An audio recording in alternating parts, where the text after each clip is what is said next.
As I meandered through the local park, the melody of classic rock tunes filled the air from my headphones, creating the perfect backdrop for a carefree afternoon. The gentle breeze complemented the peaceful solitude I enjoyed after finishing a demanding coding sprint for an app one was developing. Working remotely offered its comforts, like the freedom to wear pajamas well into the afternoon without judgment. As I navigated a curve near the venerable old oak tree, my serene world was suddenly shattered. I collided with something, or rather someone, who felt as immovable as a brick wall. My phone soared through the air as my headphones were yanked from my ears.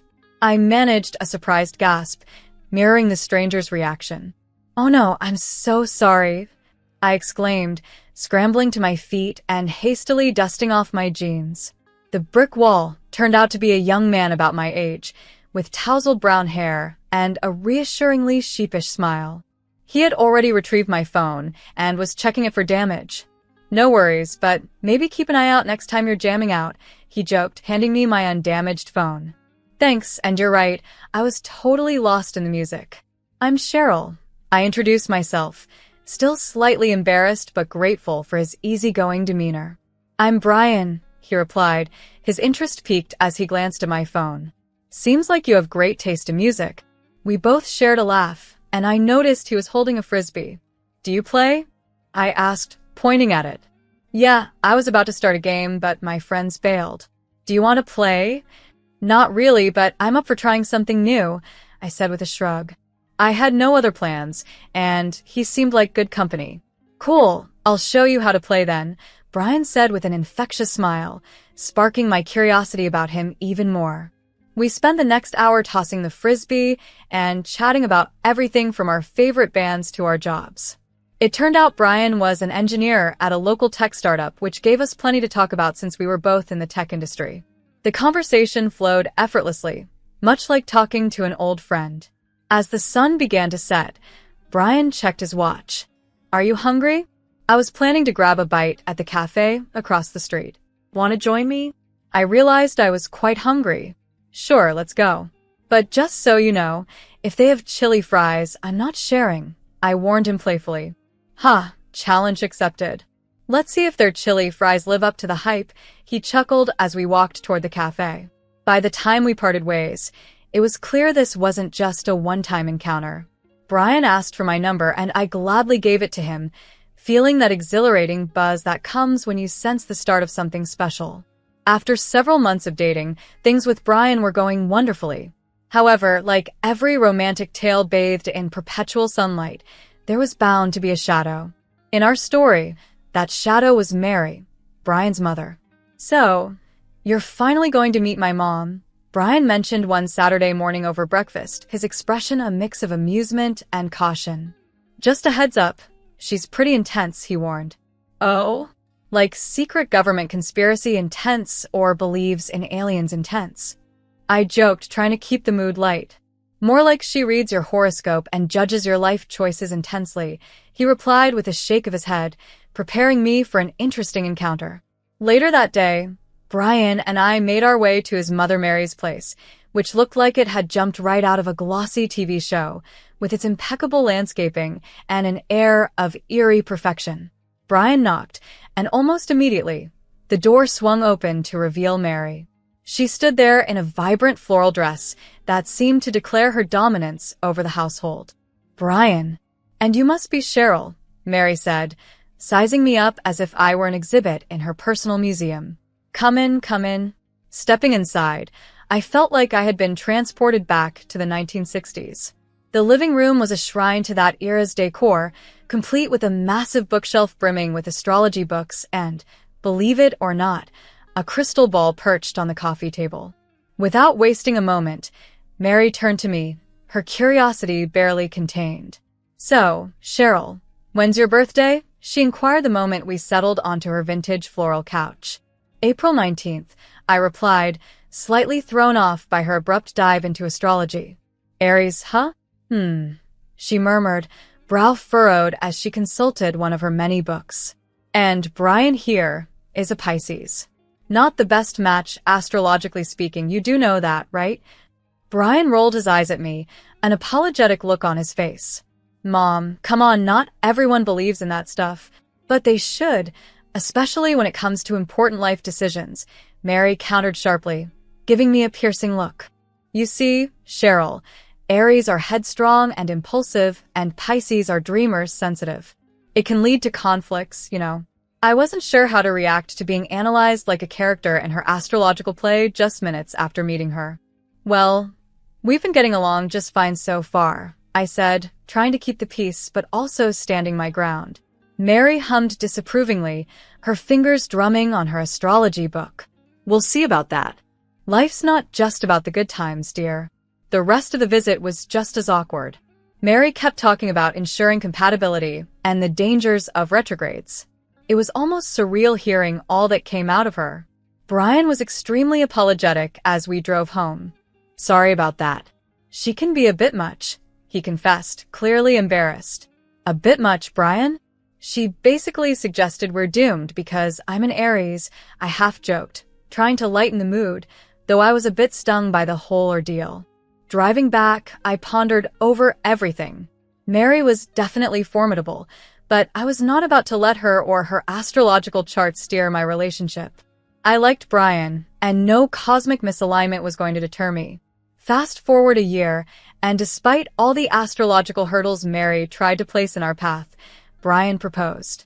We were at our favorite pizza place when he nervously slid the ring box across the table.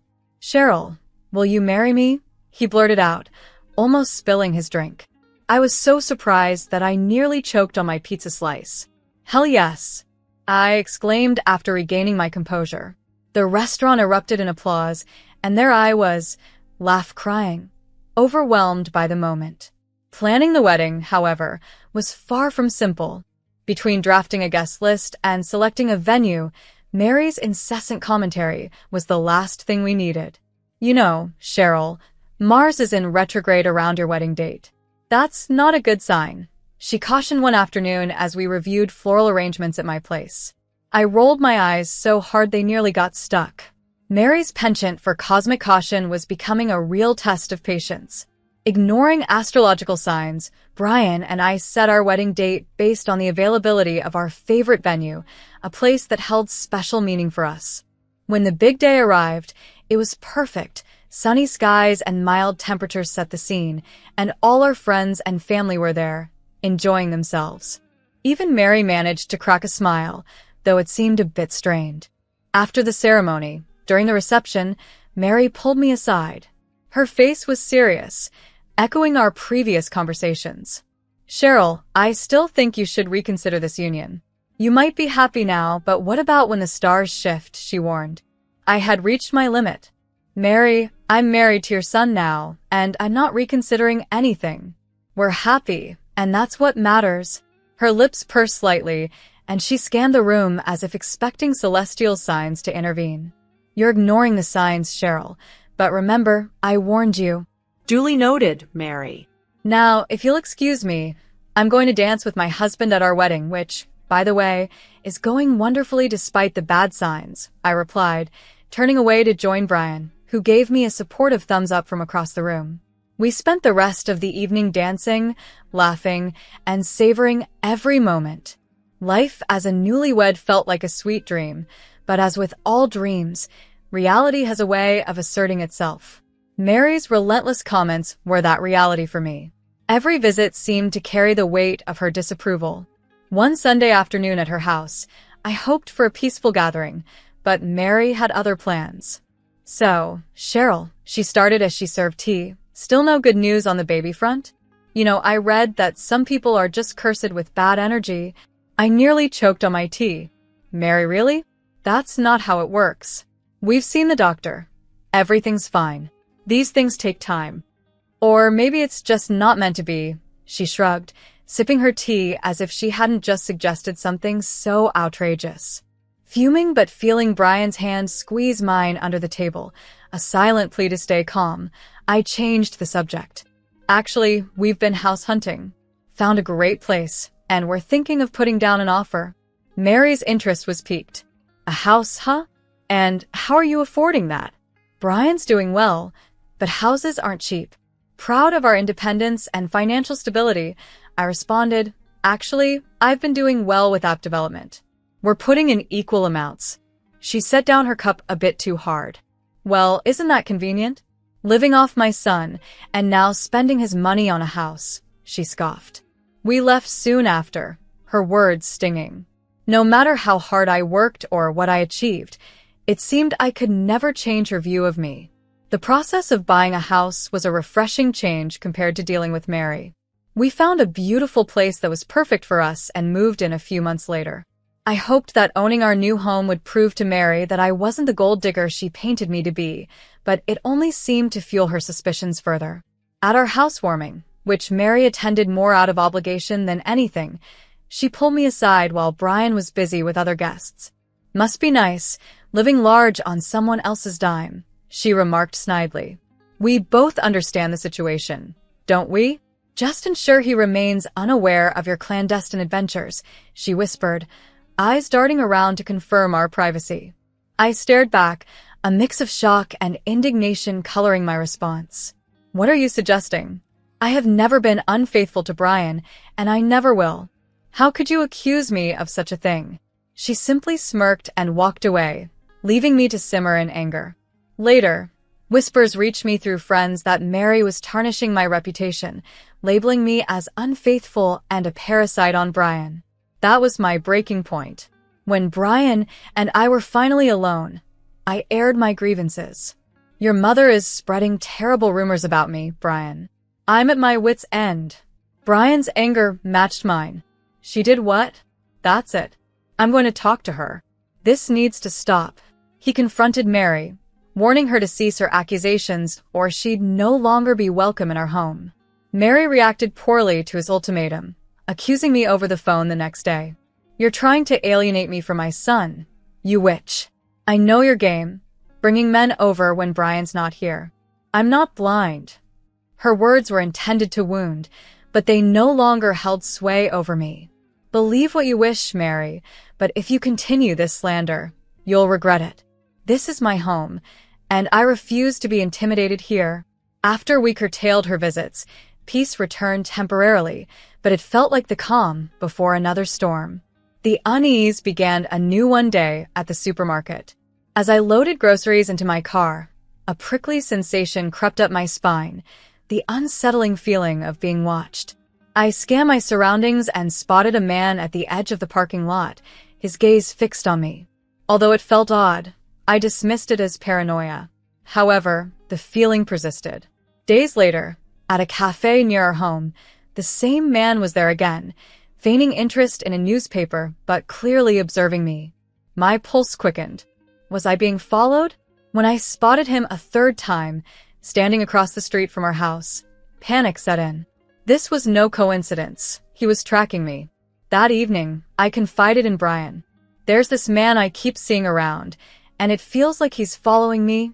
Brian was concerned, but suggested a rational approach. Are you sure? Maybe you're just stressed. Why not take a few days off? Do some yoga, relax? Though skeptical, I agreed to try. I resumed my yoga and meditation, hoping to ease my mind, but the sense of being watched persisted. Finally, unable to shake my suspicions, I returned to the supermarket. As predicted, he was there. Confronting him, I demanded answers, phone camera at the ready. Why are you following me? Who are you? He seemed startled and tried to leave, but I was quicker, snapping pictures. I've called the police, I lied, provoking a panicked response. Wait, listen, I'm not here to harm you. I'm a private investigator. I can't disclose more. Later, in our house parking lot, Brian demanded the truth, physically restraining him. Talk now, or I'm calling the cops. Under pressure, he confessed. Look, I was hired by your mother. She wanted evidence of infidelity, but I swear I found nothing. There's nothing to find, Brian exclaimed as he dialed Mary's number. Mom, why on earth would you hire someone to follow Cheryl? Don't show up at our house again. You're not welcome anymore. The next day, Brian was a whirlwind of action, installing security cameras around our home. With stunts like these, who knows what else she might try, he said, his words tinged with frustration. After the unsettling events with Mary and the unsettling private investigator, Brian proposed the perfect antidote, a vacation just for the two of us, away from the turmoil. We found ourselves in a quaint beach town, surrounded only by the soothing sounds of waves and seagulls. It was the ideal retreat. For the first time in ages, I relaxed under the sun with a book, free from prying eyes or hidden motives. When we returned home, I carried with me a newfound peace, which only deepened when I discovered something miraculous. I was pregnant. After years of trying and enduring Mary's harshness, it had finally happened. But with the joy came a fierce protectiveness. Considering Mary's recent behavior, the last thing I wanted was to expose our newfound happiness to any risk. We chose to keep the pregnancy a secret, especially from Mary. "Let's just share this with my parents for now," I suggested to Brian, who was ecstatic about the news. "I don't want my mom's negativity ruining this," he agreed. "We'll announce it to everyone else when we're ready." Working from home made it easier to conceal my growing belly.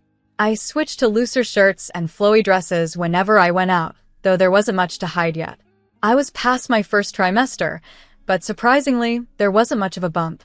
During a checkup, I voiced my concerns to my doctor, who reassured me with a smile. "Every woman's body is different, Cheryl. As long as the baby is healthy and the scans are normal, there's no need to worry." As weeks turned into months, the little life growing inside me remained a cherished secret shared only with Brian and my parents.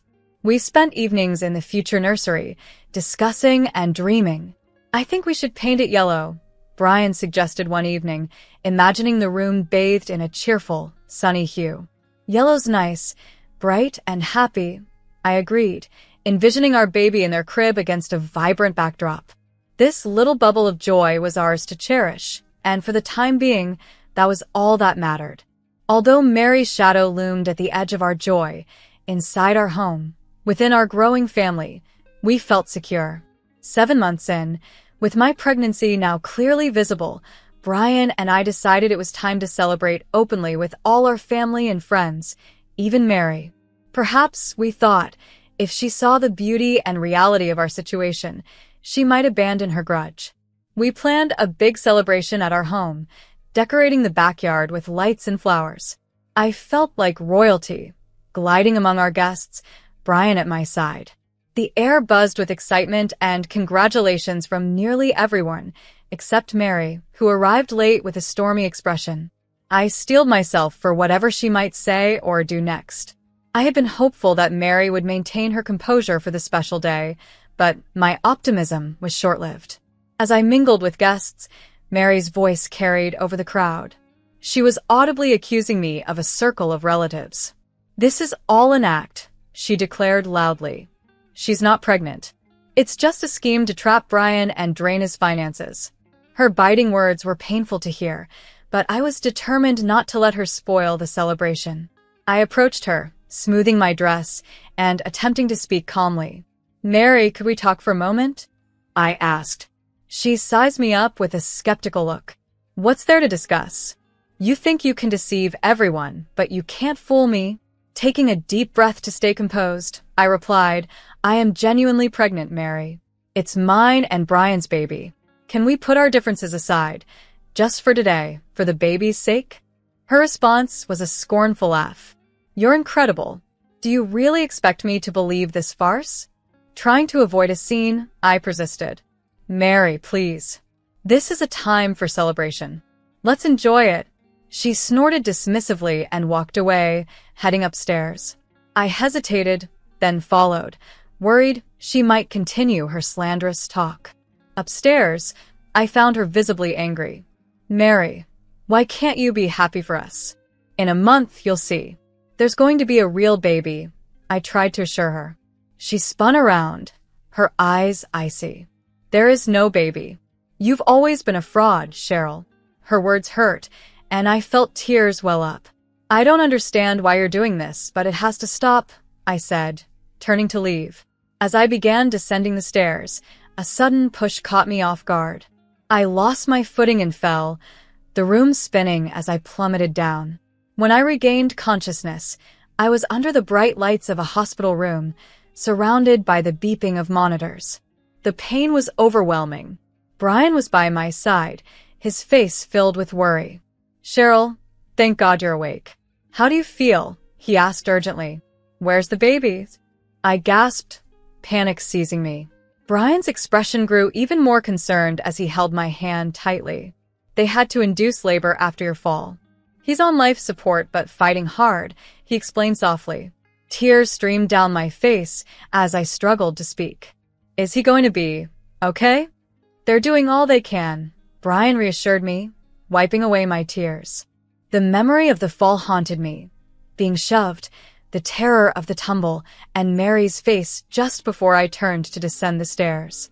"Brian," I said, my voice stronger despite the fear. Mary pushed me. "She did it." Brian looked pained and confused. "No, Cheryl. It must have been an accident." "It wasn't," I insisted, frustration mounting. "Please check the cameras." He nodded, standing with a heavy heart and leaving to check.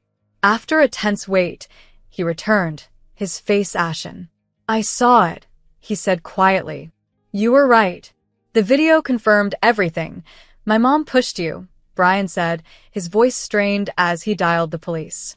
I caught only snippets of his conversation, his words short and his tone a blend of anger and disbelief. After he hung up, he explained that his mother was being taken into custody. The following days were a whirlwind. Our son, tiny and delicate, battled for his life in the neonatal intensive care unit, his small form enveloped by beeping machines and attentive nurses. I spent every waking moment praying, my entire being focused on the tiny, fragile life in that incubator. Mary faced charges, and a trial soon followed. Her defense was almost laughable. She insisted it was all a prank meant to expose what she believed was a lie about my pregnancy. "I didn't mean any harm," she protested in court. "I just wanted everyone to see the truth." However, the evidence against her was irrefutable. The video clearly showed her actions. The judge found her guilty, sentencing her to 3 years in prison and mandating restitution. The sale of her house was ordered to cover our son's extensive medical and rehabilitation costs. Time moved forward, and with each passing month, our son grew stronger. The rehabilitation process was grueling, filled with endless appointments and therapies. Yet he was resilient, gradually catching up to his peers. By his 2nd birthday, you wouldn't have guessed he had such a challenging start. Through it all, Brian and I grew closer, our bond fortified by the adversity we faced. As for Mary, her actions irreparably damaged any possibility of reconciliation. Brian and I agreed that it was best for her to remain out of our and our son's lives, a tough but necessary decision for our family's safety and happiness. Now, as I watch our son, healthy, joyful, and bursting with energy, I feel an overwhelming sense of tranquility. It feels as though, against all odds, the universe has shifted to favor us. The ominous cloud that Mary cast over our lives has dissolved. What remains is the luminous path ahead for our small family, glowing brighter and more promising than ever before.